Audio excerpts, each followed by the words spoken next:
Hi, my name's Elia. I'm the director and writer of our short film, Learning How to Feel. Our story follows 25-year-old Anna, who is a painter. She is free-spirited and strong-willed. 1 week into married life, she receives the news that in 6 months' time, she will lose most of her vision. Not wanting to be defined by this news, Anna strives to keep normality in her life, whilst her husband Drew goes into the practicality side of things, planning for the new life that approaches. Their altering ways of coping with this news causes tension and doubt to creep in. However, with love at the core of this story, they must learn to tackle this change together. The idea for this film first came to me when I came across a young girl called Grace. Hi, my name is Grace. I am 19 years old and I am going blind. She has a disease called acanthamoeba keratitis. At only 19 years old, Grace's story made me reflect on how little I have seen blindness represented within cinema, especially within young people. I feel as though it's important as a filmmaker to constantly be making space for stories like Grace's to be heard. Take one, action. Okay. For our film, we're asking for £4,000, as we believe this is the amount needed to tell our story with accuracy, honesty, and care. As a drama romance focusing on a life-altering experience, our film relies on strong performances, thoughtful production design, and a safe, well-supported set. This funding allows us to fairly support our actors, provide meals and travel for our cast and crew, secure locations and permits, and invest in rehearsals and design work that are essential to authentic storytelling. We've also allocated funds for film festivals, which are essential for gaining exposure, reaching audiences who can connect with the film's message, and amplifying the important voices at the heart of this story.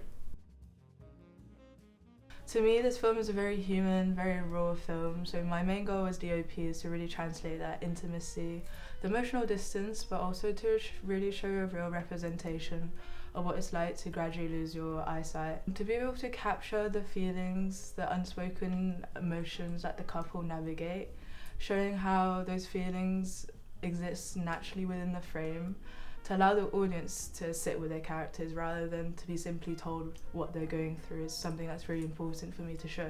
I've drawn a lot of inspiration from Marriage Story, shot by Robbie Ryan, particularly the observing style, how he uses handheld and how he observes the couple rather than forcefully puts them in the frame. Past Life has also been a big inspiration for me, especially the use of natural light and warm night tones to create a sense of tenderness. Coming from a background and passion for film photography myself, I'm also really inspired by the photographer Fan Ho. He uses natural light and spaces to really communicate each shot, and I feel like that's something that I really want to translate in Learning How to Feel. Space and composition is something really significant, and I want to reflect how the couple are feeling through it and how they exist within the space together and apart. In the story, we have the protagonist Anna, who is a painter, and her partner Drew, who is in the corporate world. I think it will be exciting to explore the different personalities and aesthetics through the set design. I have a passion for visual design and appreciate a carefully planned and detailed creative journey and representation on screen. Having the main location be in a home will let me achieve and experiment with set design to a high standard. I will be sourcing my set design props from family and friends, car boot sales, and vintage antique stores. My main inspiration is We Live in Time for its homely, lived-in, and timeless look, in which I hope to reflect in this film.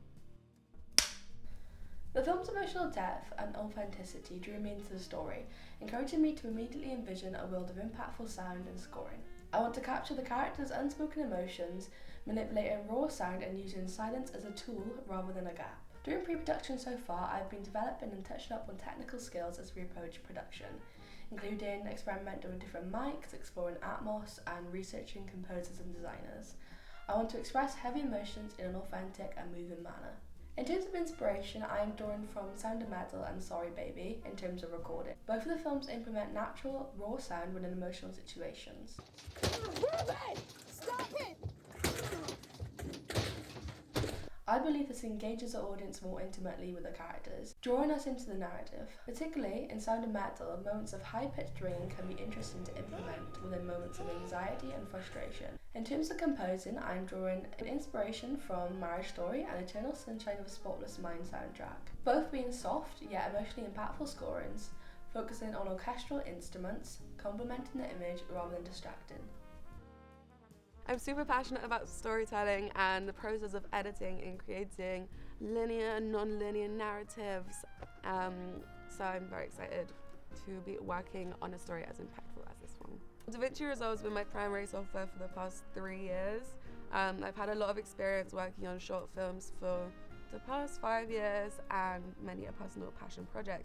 So my improvement and my skill set will be tangible over this period. And because of our subject matter, sound is really key in making the final edit come together. So me and Ruby are going to be working really closely together in creating a soundscape that emphasizes other senses. I'm very keen to be playing with colour grade to reflect her vision loss, or in the same way, the evolution of their relationship. Taking inspiration from Little Women, Her and Moonlight.